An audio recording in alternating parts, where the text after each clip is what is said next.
Hey everybody, welcome back. Today I'm going to show you how to get a direct deposit form from Navy Federal Credit Union. Setting up direct deposit ensures your paycheck or benefits go directly into your Navy Federal account, making it faster and more convenient to access your money. This video is great for Navy Federal members who want to set up direct deposit for their employer, military benefits, or government payments. This video is going to be short, simple, and straight to the point, so make sure to stick around all the way to the end to learn how to get your Navy Federal direct deposit form. So first things first is you're going to want to go to NavyFederal.org or go to the Navy Federal app, but we're going to be doing this through NavyFederal.org, just through the Safari app, but you can choose whatever browser that you like, whichever one's your favorite. But whenever you're there, you don't even have to log in. You just go to these three little bars in the top left corner. So click on that, and then you'll see a drop-down menu come up. You'll see a type box, and then you just type in direct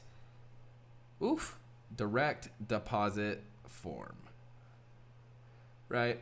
You search that, you wait for it to load, and then you scroll all the way down until you see, so this was actually on page 2, but it says direct deposits and elements.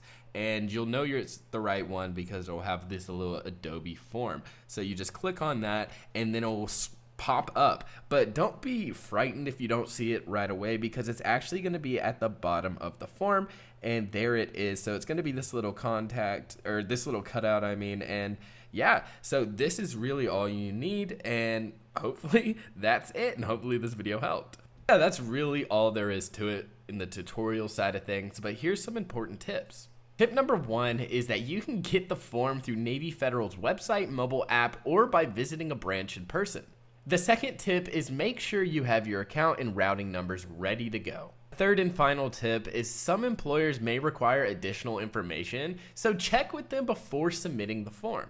But with the tutorial and those tips out of the way, that's really all I have for this video. If you did find this video helpful, please be sure to drop a like and also share this video with a family member or a friend, really anybody, but most importantly, be sure to subscribe for more future tutorials. And with that said, y'all take care, peace out.